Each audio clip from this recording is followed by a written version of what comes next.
found that fluoride accumulated in the human pineal gland. And the pineal gland is a little gland between the two parts of the brain, the two hemispheres of the brain. It's not protected by the blood-brain barrier.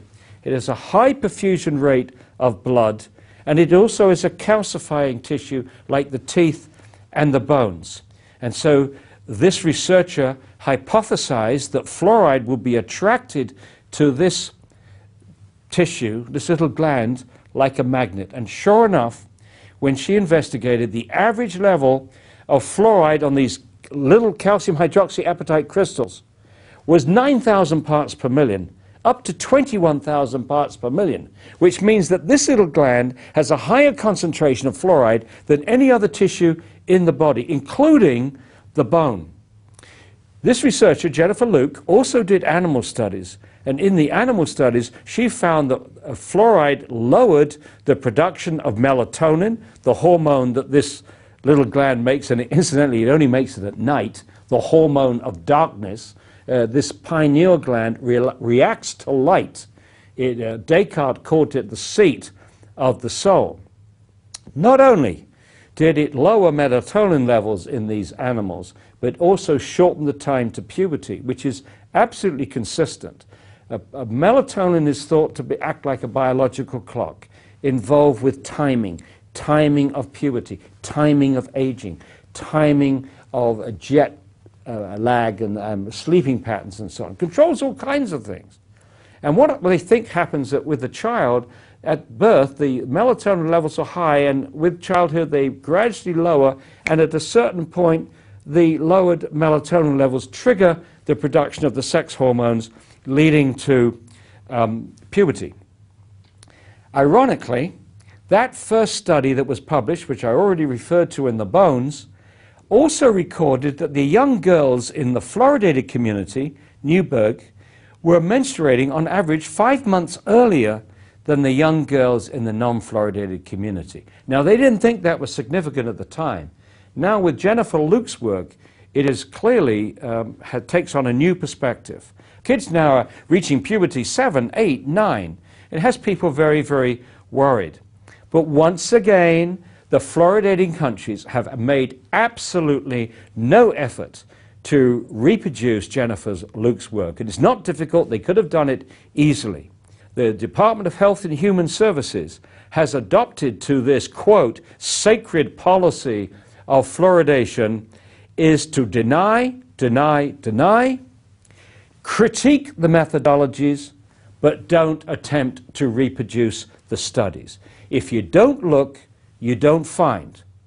And they're using the absence of study as if it was the same as the absence of harm, which is absolutely ridiculous, utterly irresponsible. So now they're giving every indication, particularly the Center of Disease Control that avidly promotes fluoridation around the United States, and around the world for that matter. The impression that they give is that it's more important now to protect this practice than to protect the health of the American people and our babies and our children. It's almost as if the teeth have become the most important tissue, the most important organ in the body, instead of our brains, instead of our thyroid glands, instead of our pineal glands, instead of our kidneys. Well, a truly amazing boil down of the highlights of our interview we did that's over an hour long with Dr. Paul Connett. The full interview is posted here at PrisonPlanet.tv as well. We're going to go to break and come back in studio with the one, the only, the Health Ranger, Mike Adams. Stay with us.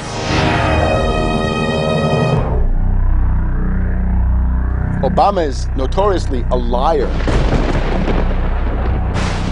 We need to go to where the real architecture of government is, and it's not in a president. Wall Street has hijacked Washington in broad daylight.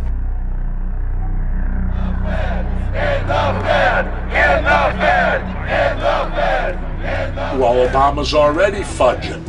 He's fudged since day one in this election. The elite are using Obama to pacify the public so they can usher in the North American Union by stealth, launch a new Cold War, and continue the occupation of Iraq and Afghanistan. The globalists are outside all the nations. That gives them safety, and they play countries off against each other. We've got to give them a stake in creating the kind of world order that I think all of us would like to see. Partnership and cooperation among nations is not a choice. It is the only way. What they're doing is using the existence of the United States to act out their Wall Street fantasies of world domination and maintaining their capital structures and maintaining their system of looting. The fight that this country has been waging since its inception is for the central bankers not to take over the country. President Barack Obama is only the tool of a larger agenda. Senator Obama had a desire to do some meetings. Others had a desire to meet with him tonight in a private way, and that's what we're doing. Presidential candidate Barack Obama was publicly criticizing the North American Free Trade Agreement in a bid for votes, but privately telling Canadian officials not to worry about it. If you talk to our generals, they are desperate for is a civilian counterpart to our military force. What do you call this thing where you get this false sense of gratification, but because a black man is in office, everything's gonna be all right? No, everything's not gonna be all right. So I know how unpopular it is to be seen as helping banks right now, especially when everyone is suffering in part from their bad decisions. I promise you, I get it. The Obama deception. The truth strikes back. Get your copy of The Obama Deception today at INFOWARS.com or download it in super high quality at PRISONPLANET.TV.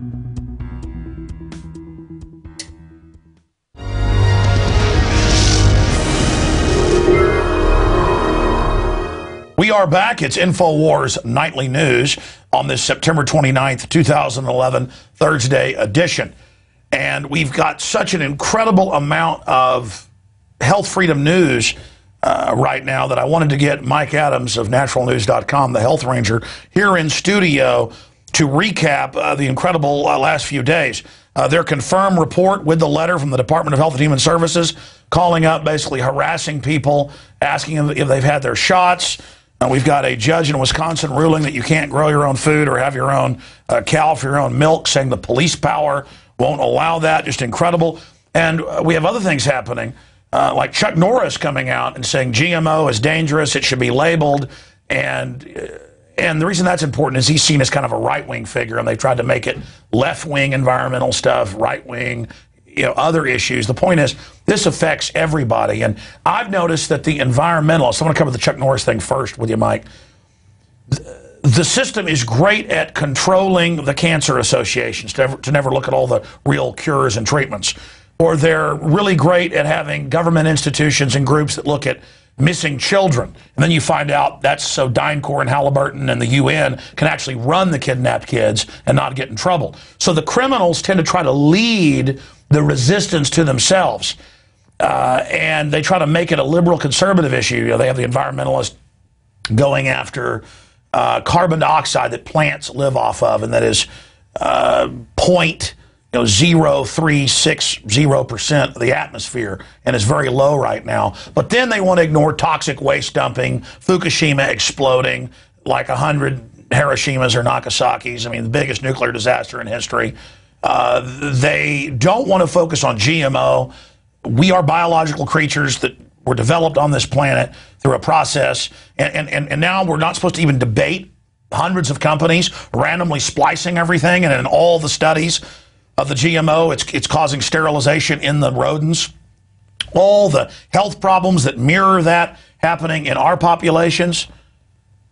And that's why I wanted to raise this point first, because Mayor Bloomberg came out today, this is Cyber News Service, and said, quote, government's highest duty is to push healthy foods, but he wants to arrest you if you have too much salt in your restaurant in New York or too much fat.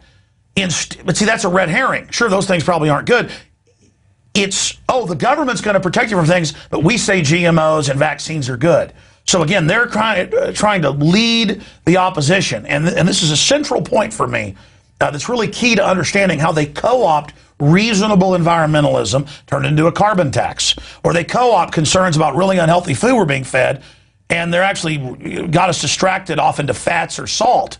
when that's nothing compared to GMO and additives. So here is the expert to talk about that, Mike Adams, here in studio. Mike, great to have you. Alex, good to be here. Let's cover this piece first. Well, I'm really glad you brought up this piece because this issue in particular, we've got to expose the idea that it's completely a false paradigm that the government should be telling you what to eat in the first place.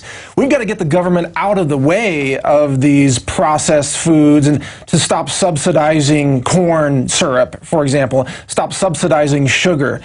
What we've got to do is get the government to enable food freedom, so that we can actually choose the kinds of foods that we want to consume, whether it's raw milk or GMO-free foods, or have honest labeling on those foods so that we're not buying GMOs.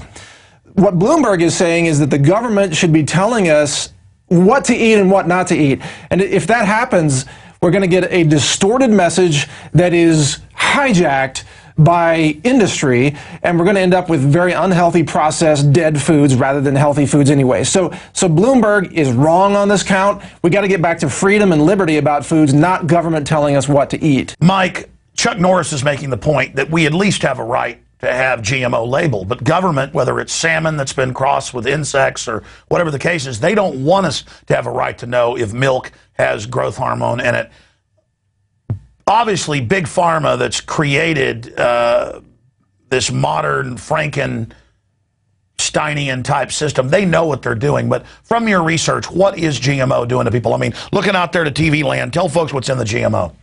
Well, GMO is just based on a pack of lies. I mean, number one, they say GMOs have higher yields. They don't. That's a complete fabrication. Number two, they say that GMOs are safe for consumption, and yet all the studies consistently show that GMOs have very dangerous and undesirable side effects, including potentially widespread infertility. You know, the fact that the Bt genes in the corn can theoretically then interact with the genetic code of the bacteria in your own gut, it can turn you into a pesticide factory where you're actually producing pesticide chemicals in your own body. And from that, it's no wonder that people might have chronic fatigue. It's no wonder they might have immune suppression.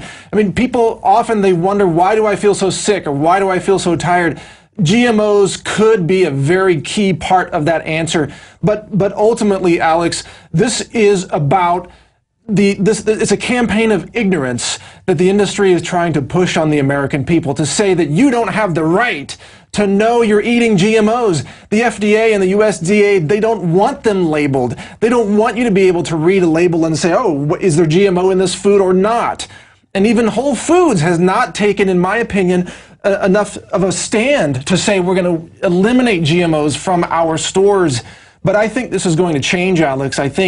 I know there's some good news coming up next week. I think there are going to be more grassroots efforts to let people know that we demand honest labeling of GMOs so that we can make a choice, Alex. And they've also capitulated at Whole Foods, where I like to shop. They, a few months ago, put a sign up, as you know, saying there's so much GMO, even in so-called organic now, we can no longer say that we're GMO free. And you just brought up the fact that this can make microorganisms that produce pesticide. The public may not know that Bt, that's being engineered into a lot of different plants, corn and other things, grows its own pesticide pharmacologically so that bugs can't eat it. Now, honeybees are like humans. They'll go ahead and still get the pollen, and that's one thing in German studies has been linked to part of the cocktail of reasons, as you know, they're dying. So right there, I mean, just backing up what you were saying, that we're getting chronic bowel problems exploding, cancer exploding.